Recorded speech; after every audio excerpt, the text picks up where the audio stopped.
muito boa tarde a você, nosso web telespectador do portal Amazonas 1. Hoje vamos conversar com o pré-candidato a deputado federal, Pablo Oliva. Seja bem-vindo ao portal Amazonas 1. Já vou descrever vamos descrever todo o seu currículo aqui, inclusive. O Pablo Oliva é amazonense, nascido em Manaus, criado no bairro da Cachoeirinha, como já conversamos aqui anteriormente. Estudou no IDANELS, formou-se em Direito na UFAM, delegado da Polícia Federal há 11 anos, vai fazer 11 anos agora no mês de agosto, participando inclusive de centenas de operações, uma delas a mais conhecida, a Operação Maus Caminhos. Ele é mestre em criminologia, inclusive, lá em Lisboa.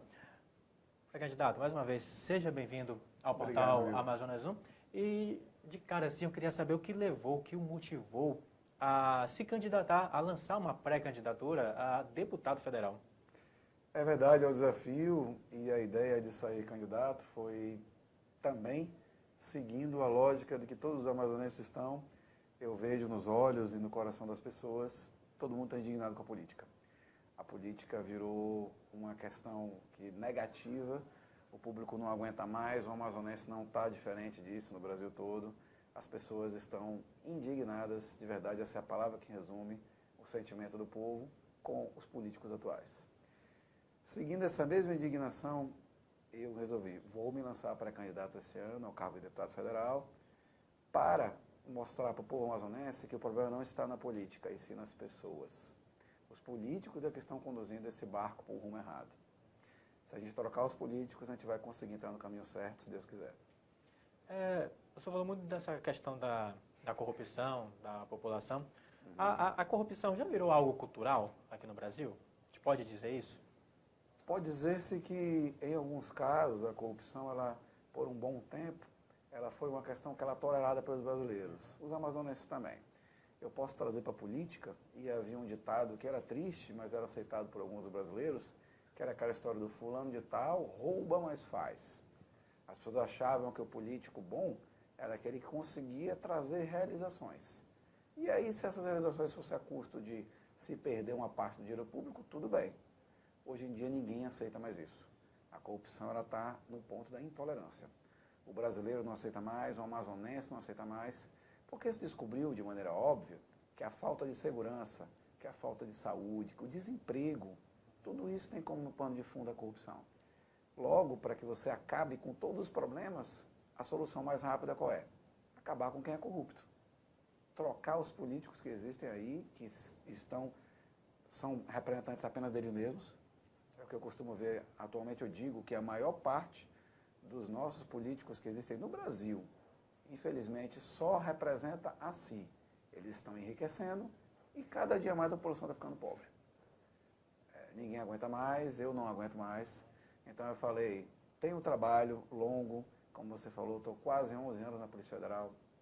Nesse tempo eu tive a possibilidade de verificar todos os esquemas de corrupção como são feitos, de aprender os mecanismos e descobrir que não muda, porque quem está lá fazendo as leis não quer que mude. Tem que trocar essas pessoas para que a gente, mudando as leis, possa preventivamente impedir que a corrupção aconteça. Eu já queria entrar no ponto da operação, que inclusive o senhor fez parte da Operação Maus Caminhos. Sim. Mas o senhor falou uma coisa interessante, que os políticos, a maioria das pessoas, até que se candidatam ao governo, a deputado, a senado, enfim, elas trabalham para si, o egocentrismo, não trabalham no coletivo para as outras pessoas. Infelizmente é uma coisa que acontece, o senhor vê isso acontecer muito hoje no Brasil? Eu vejo os cidadãos serem representantes de si mesmos. Você acompanha e vê pessoas entrarem na política e elas chegam lá e elas entram na política, ou então elas já são profissionais políticos, porque tem cara aí que já está no 4º, 5º, 6º, 7º mandato. Eu acho que se ele perder a política, ele não vai saber o que fazer, porque ele já virou político profissional. Eu não sou político, sou delegado de Polícia Federal e se uma vez conseguir me eleger, vou continuar sendo delegado de Polícia Federal lá. Lá eles vão ter que ficar preocupados comigo, porque eu vou estar fiscalizando, correndo atrás, de olho aberto, em cada uma das possíveis falcatruas e malandragens que possam ser realizadas.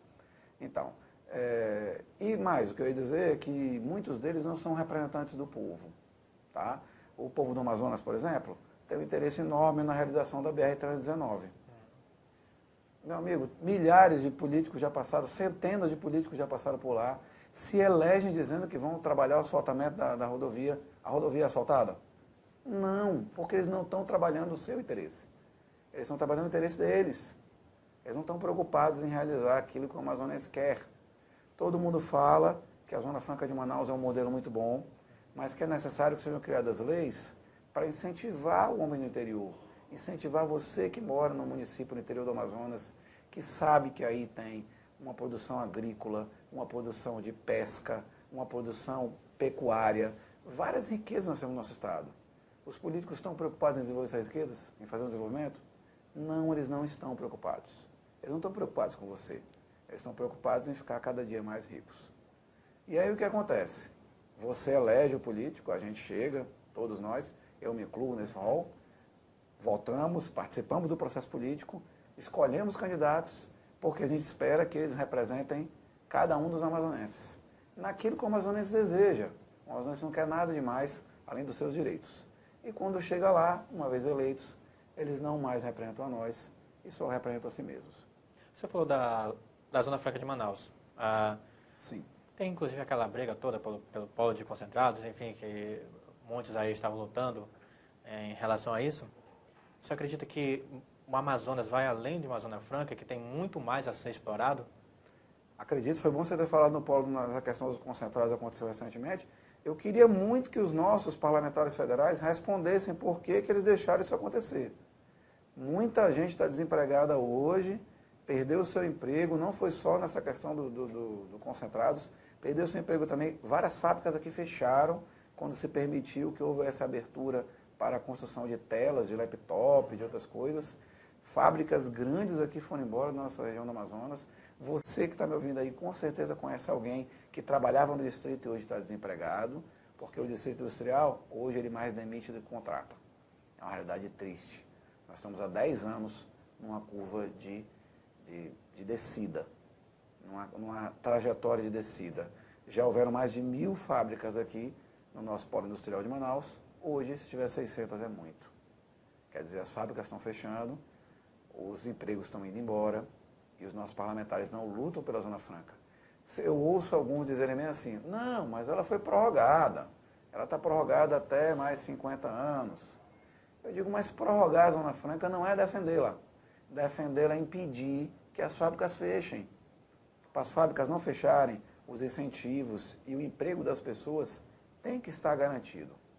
É aí que o parlamentar federal entra. É aí que os deputados federais entram, os senadores entram. Tá? É nesse momento que eles entram. Logo, se a Zona Franca está indo de mal a pior, tenha certeza que essa culpa não é minha nem sua que está assistindo aqui agora. É de quem não está sabendo defendê-la. E um dos compromissos que eu tenho é de defender a Zona Franca. Independente da criação de um modelo alternativo. Porque quando você fala de criar um modelo alternativo, para mim, o que eu penso é desenvolver as regiões do interior do Amazonas que já têm os seus potenciais identificados.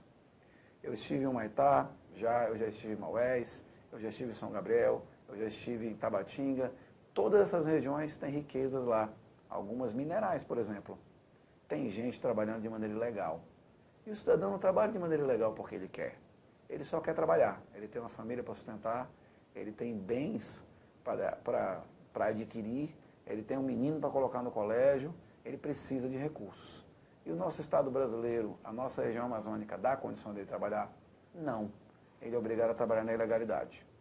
Entendi. Isso é ruim.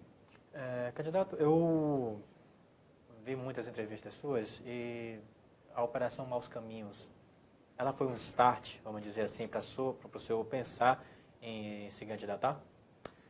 Na verdade, a Operação Maus Caminhos e outras operações que eu participei nesses 11 anos de Polícia Federal, muitas foram a respeito de desvio, roubo, subtração, apropriação, eu diria assalto do dinheiro dos cidadãos amazonenses. E vendo essas operações acontecerem, eu sempre tive a sensação de que a gente podia fazer algo mais.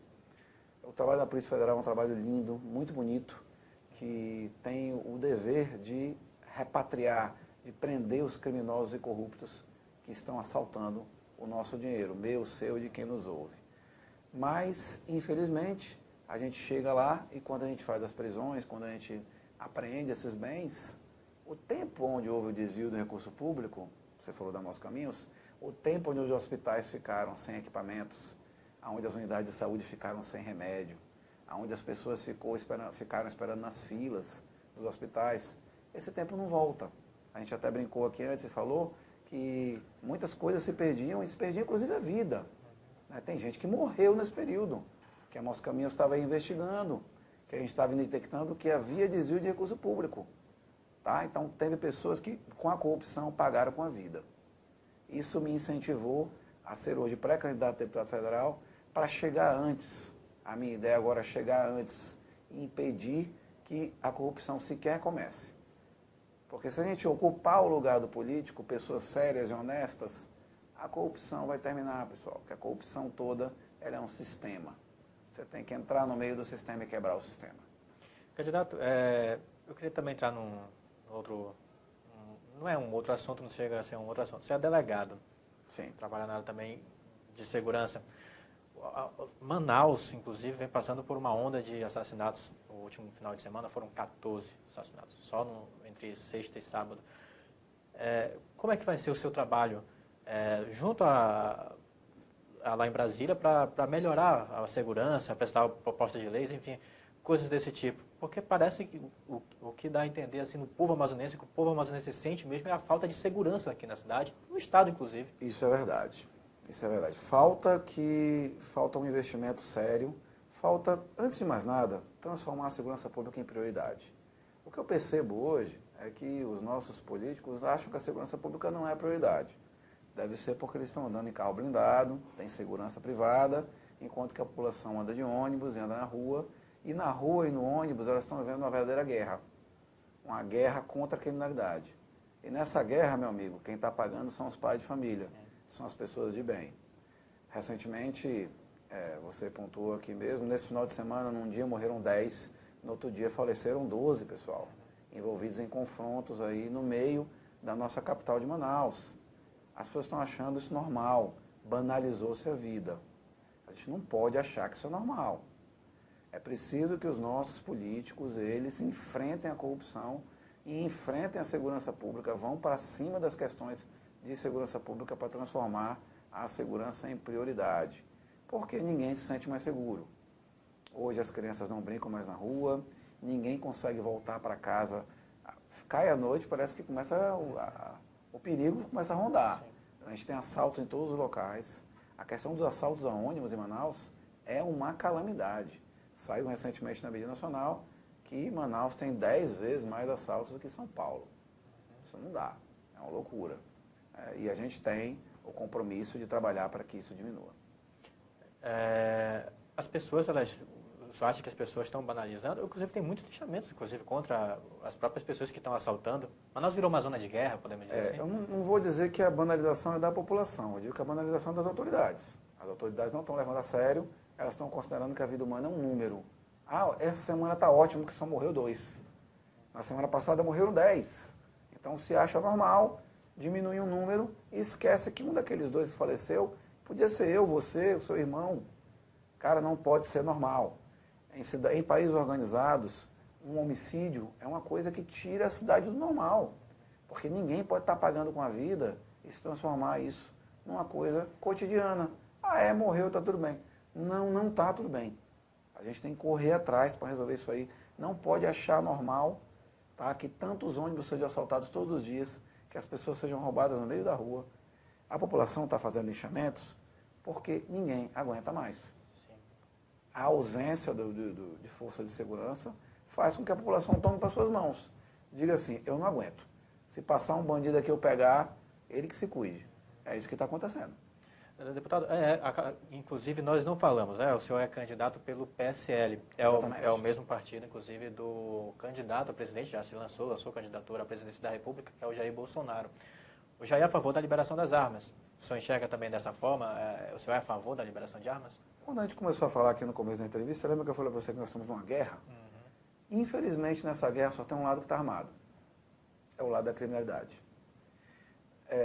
Existe uma série de regras e uma série de normas para que um cidadão de bem adquira uma arma e é muito complicado dele comprar um equipamento desse tipo.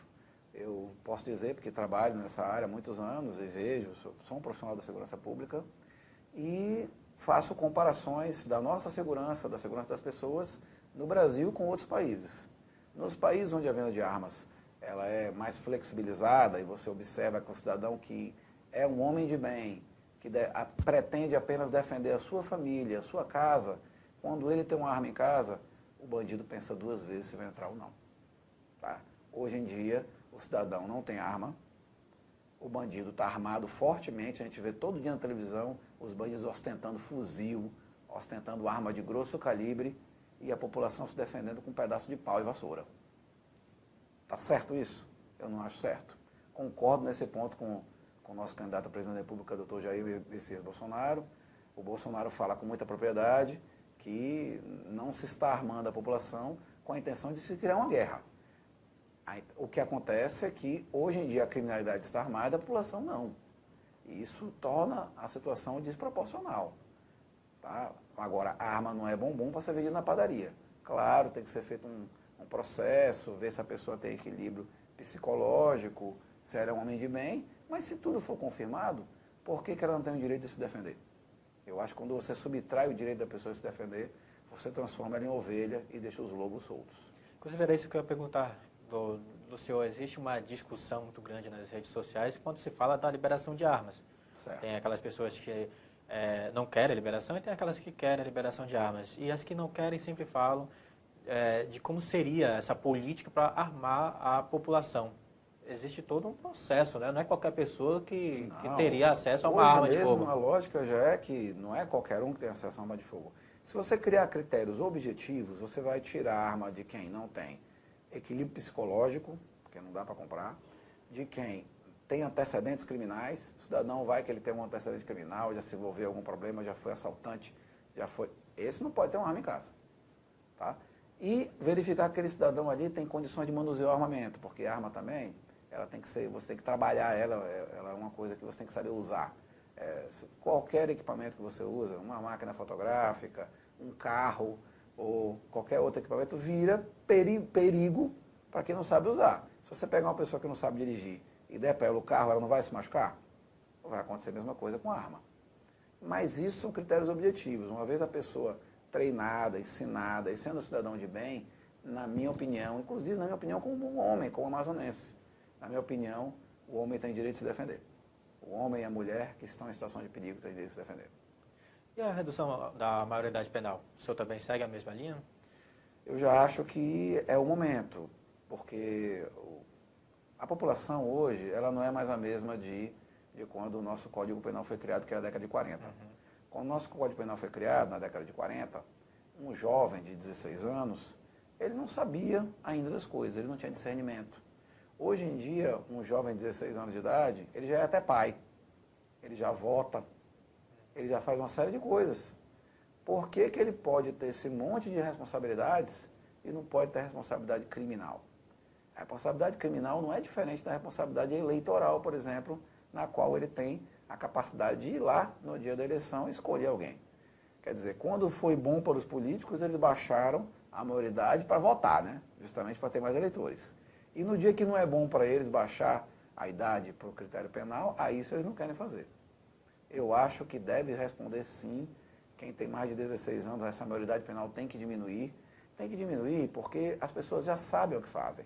Com 16 anos de idade, os nossos jovens já são responsáveis pelos seus próprios atos. E a população não pode pagar com isso. Porque na prática o que está acontecendo? O tráfico de drogas, que é o maior recrutador de criminosos, ele vai lá nas comunidades e procura saber qual é a sua idade. Aí o cara fala 16, ele, ótimo, você é menor. Aí recruta aquele menor para ser soldado do tráfico.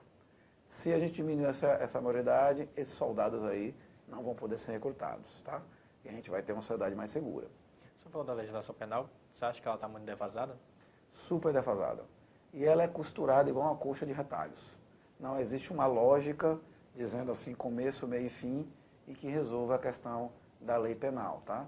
Só para vocês terem uma ideia, determinados crimes seríssimos não são considerados delitos com penas correspondentes, tá? E outras coisas que são completamente idiotas podem gerar penas altíssimas. Você tem uma ideia?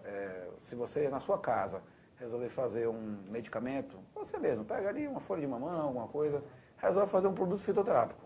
Você vai responder quase igual, segundo o Código Penal, a um traficante de drogas. Você vai ter penas aí de 10, 12, 15 anos de cadeia, o que é um absurdo.